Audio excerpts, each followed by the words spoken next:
Good evening. Friends, it's good to be gathered together for our Lenten Vespers service tonight. We're so glad that you are here with us. And tonight, we are focusing on nurturing. And I want to give you a little background about this.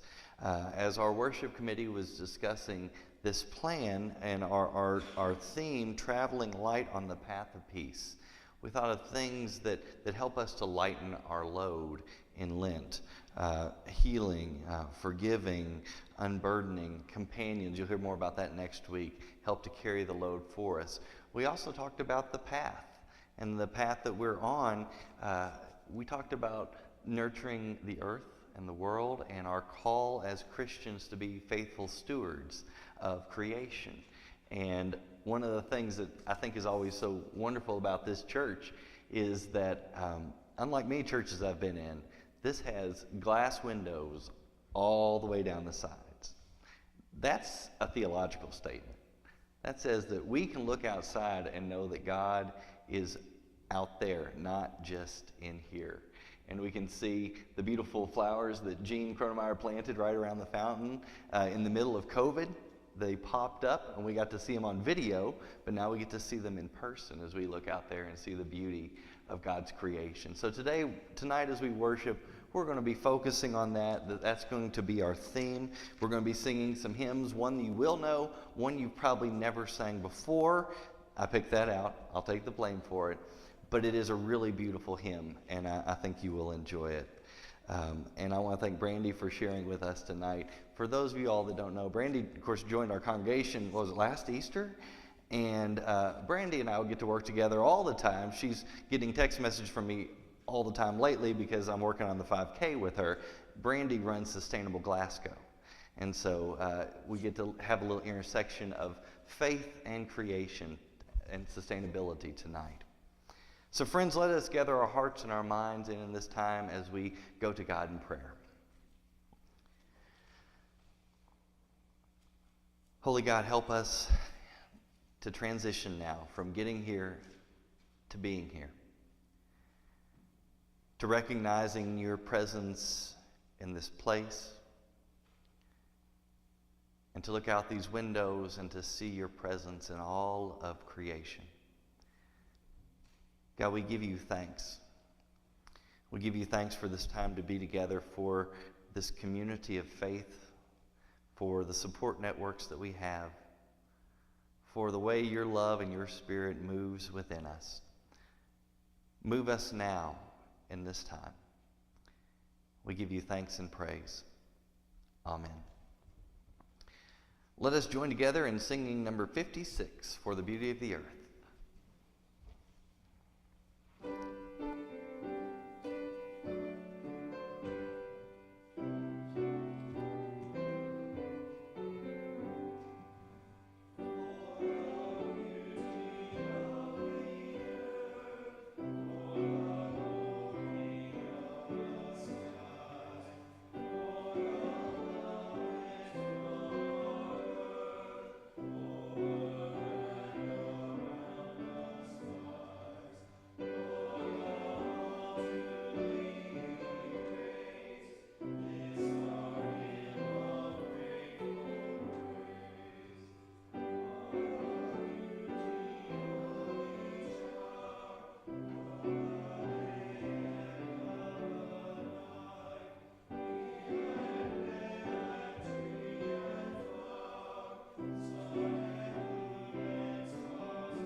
Let us join together now in our responsive prayer.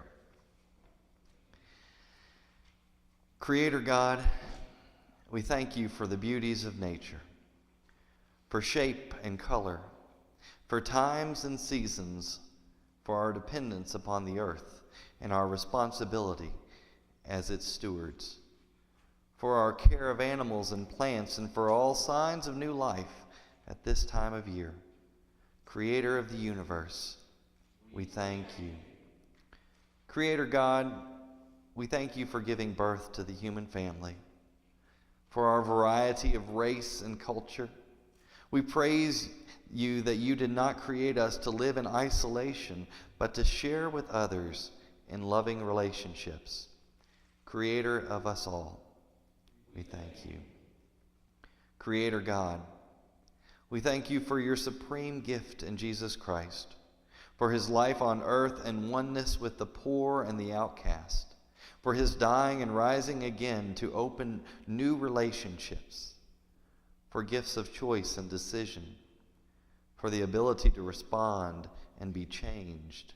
Creator of life, we thank you. Creator God, we thank you for family relationships here and now, for bonds of love that endure stress and strain, for mutual respect and the opportunity to develop our full potential, for the cooperation that makes us free to be ourselves and uphold our Christian values. Creator of feelings and sustainer of life, we thank you. Creator God, we thank you for continent and climate, for transport and travel, for the bonds of friendship and groups, for our fellowship with the family of the world church, for the challenge and friendship of people of other faiths. Creator of all that is and shall be, we thank you. Amen.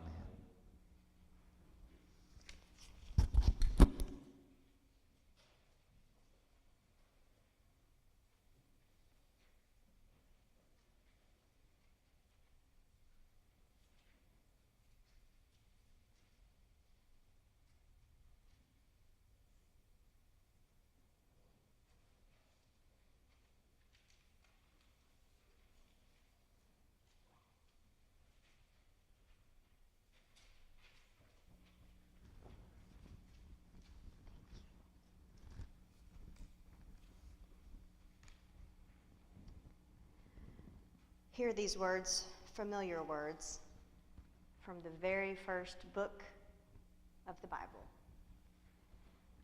Going a long time back, when God was very busy creating all that there is. This comes from the book of Genesis, chapter 1, verses 27 through 31. So God created humankind in his image. In the image of God, he created them. Male and female, he created them. God blessed them, and God said to them, "Be fruitful and multiply, and fill the earth and subdue it, and have dominion over the fish of the sea, and over the birds of the air, and over every living thing that moves upon the earth." God said, "See, I have given you every plant yielding seed that is upon the face of all the earth, and every tree with seed in its fruit, and you shall have them for food. And to every beast of the earth, and to every bird of the air, and to everything that creeps on the earth, everything that has the breath of life, I have given every green plant for food." And it was so. God saw everything that he had made, and indeed, it was very good. And there was evening, and there was morning, the sixth day.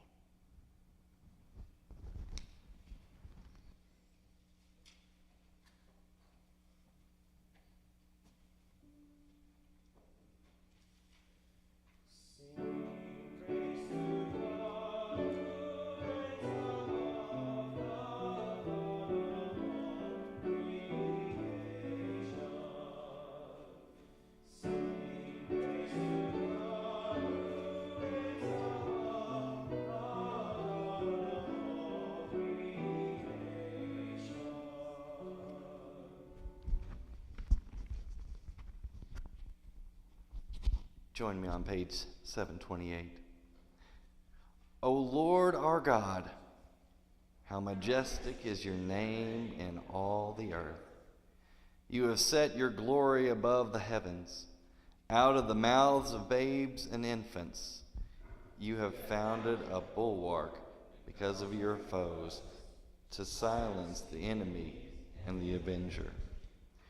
When I look at your heavens, the work of your fingers, the moon and the stars that you have established, what are human beings that you are mindful of them, mortals that you care for them? Yet you have made them a little lower than God and crowned them with glory and honor.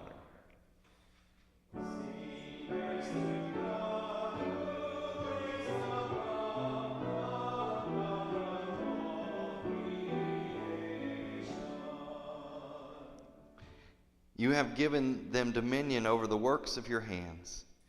You have put all things under their feet, all sheep and oxen, and also the beast of the field, the birds of the air, and the fish of the sea, whatever passes along the paths of the sea. O Lord our God, how majestic is your name in all the earth.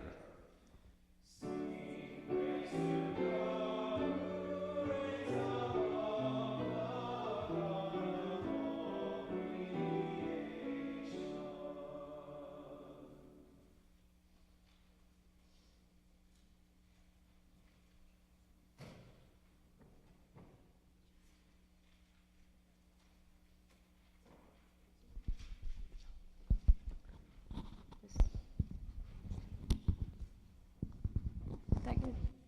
You know, I don't think I need this. I'm pretty loud, but great. I don't want to hold that because I use my hands to talk, so I'm just gonna slip it in this right here. Okay. We're gonna pull it down just a little bit there. So Jeff asked me to speak to you all about how sustainably living intersects with my faith. Am I correct?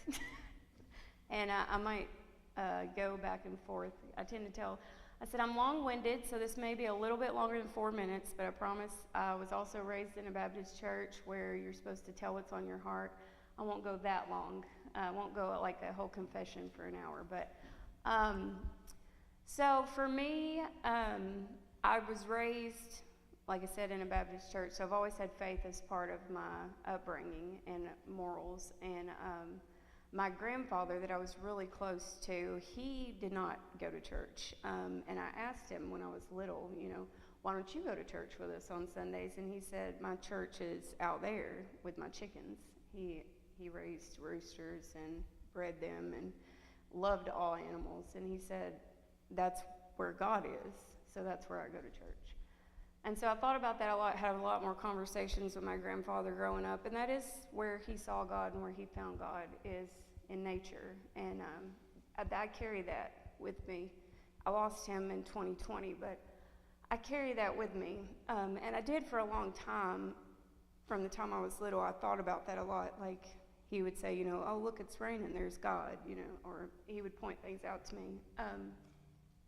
When I was about 19 years old, I went to Belmont University, and I was at the top of my clean living. And I was doing everything right. I worked for Baptist Campus Ministries, but I was also at the top of a very horrible eating disorder. I had full-blown anorexia, and I was miserable. And I did get down on my knees and pray in my dorm room one night. I said, I'm done. I can't do this anymore. Please just don't let me wake up, or if I do, just show me what I'm supposed to do. And that's when I rededicated my life to the Lord, because God spoke to me that night. And basically what it was, I want you to look around you. Take away everything that man has made. Take away everything that you feel like is important because of money or material things or the right college or the right grade. Take all of that away and just look at the things that I created. And that's what I want you to focus on. That's what will save you. And that's when my life turned around, and I dedicated my life to that, to God's creation. And that's when my studies I might switch my major 6 times, y'all. I have a really hard time. But I stuck with social responsibility and sustainability. And the reason for that is because of my faith. Because of my granddaddy, because of instilling me, that's what's important. That's God out there. And, take away anything. I love what Jeff said about this church and the window. That's why I chose to be a member here. We were having church outside, and that's where I feel God. And so my whole life has been dedicated to making good on that promise to God that I would focus on those things. Does that not mean that I don't have to pay bills or do any of that? No. But I chose a master's that I could study that. And one of the pedagogies that I did for my thesis is a feminist scholar her name's Marty Keel. And she talks about the ethic of care versus the ethic of law. So a lot of times our society is based on the ethic of law. So if we don't want you to litter, we're going to make a law and say if you throw something out your window going down this roadway, then we're going to fine you $500. So don't litter or we're going to fine you $500. That's not why I don't litter. I don't litter because of the ethic of care. When I see that out there, or I see the Tetons where I've worked, or I've seen, the Amazon rainforest, to me, that is God's masterpiece. And so I used to explain it to my college students, would you take a Monet or a Rembrandt and would you throw trash on it? Would you tear it? No. So why would we take God's masterpiece and why would we destroy it? Why would we live our lives in such a way that ruins what his masterpiece is? Now I teach Montessori kids, so it's a little different. I say, do you see that beautiful painting that you made for your mom and dad and you spent so much time on? How would you feel if they threw their coffee on it or just wadded it up and threw it away? That doesn't mean you have to keep all of them. But they get it. They get it at that age because they're like, why is it important to you to bring the same thing every day, Miss Brandy? You can throw, I have reusable Ziploc bags. I have all of these things. And so that they think is just funny. They're like, why do you wash that every day? Or why do you bring your water bottle? And so that's a teaching lesson for me to tell them, how it's all connected. But as far as how my faith intersects, that's where my faith intersects. And then I married someone that's a natural resources conservation major. So we don't always see eye to eye on the social responsibility part or I'm more the bleeding heart, empathetic, want to, be socially responsible, but he's more of these are finite resources, Brandy, and if we don't turn off the lights or we don't unplug the microwave, then you don't realize how much coal you're burning. So I get it from that side as well. So we lived our life. We live in a 800 square foot house. We have 2 children. They share a room. We shop at salvage stores or consignment. Like every decision we make is for me personally, I can't speak for Josh. For me personally, it's a conscious effort to make good on that promise to God that I'm going to do everything I can it's within my power to respect the thing that is important, what I'm supposed to be focused on that's important, that has healed me in so many ways. The woods are my sanctuary. The cave is where I find peace that passes all understanding. All of these places that I see God, I want to know that I've done everything I can to protect and preserve those places. And so our lifestyle tries to reflect that.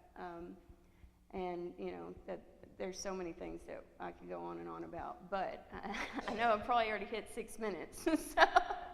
But as far as how we live sustainably, I think all of that, and it came from the root of that promise. So I couldn't go without starting the story from there. But we obviously work at the farmers market and are very passionate about sustainable, small-scale farming. So if you ever want to learn about any of those things, I'd be happy to speak to anybody of different ways that you can do that. So there, is that good? Is that okay? Okay.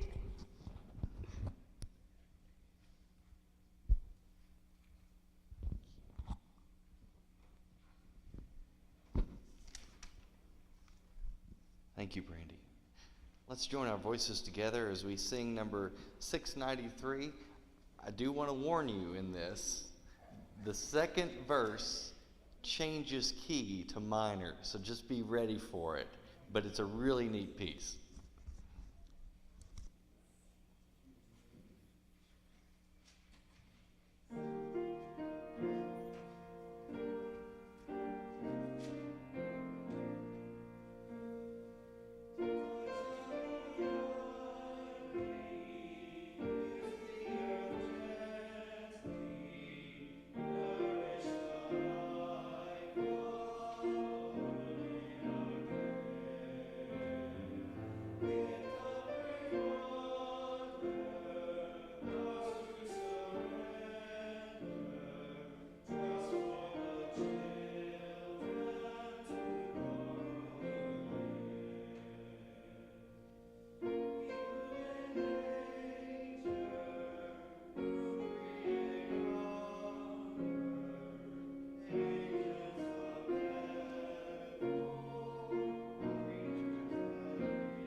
Jesus took the stuff of the earth,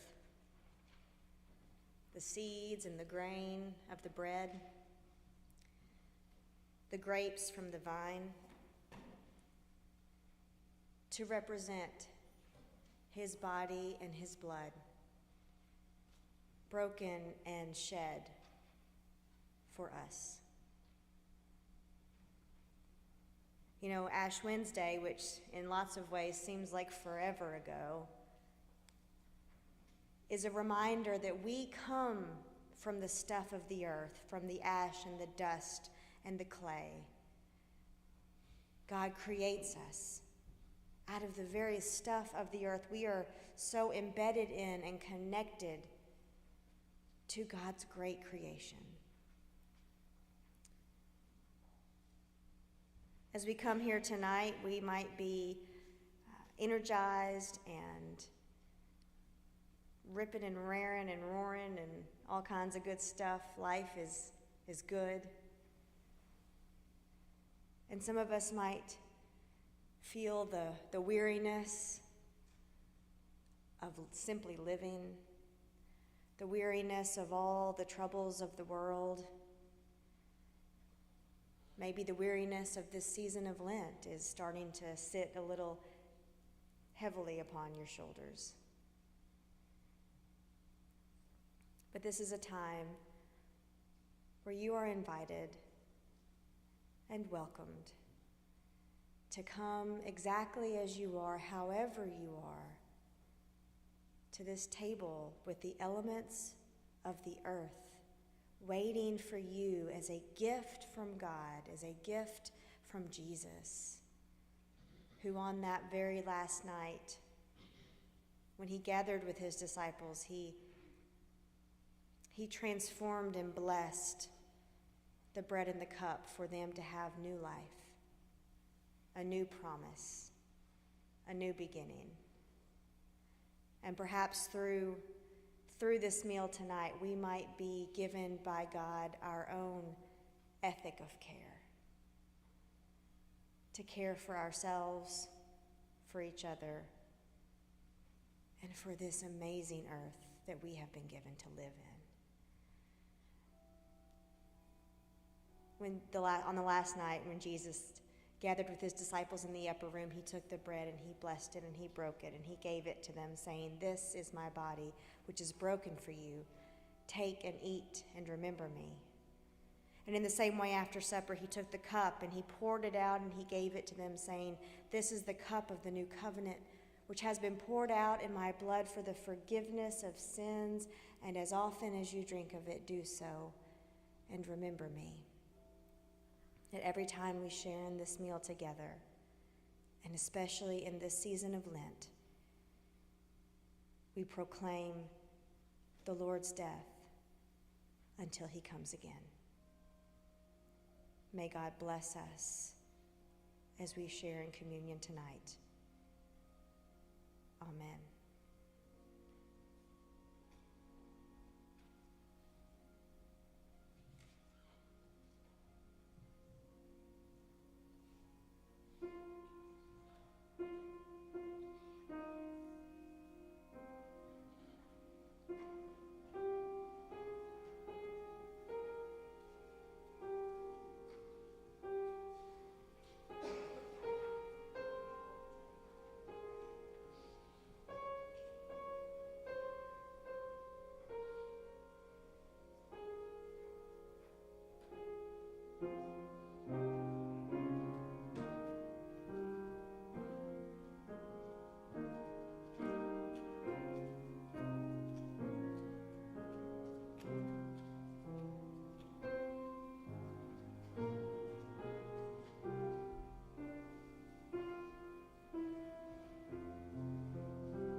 People of God, go out into the world in peace tonight.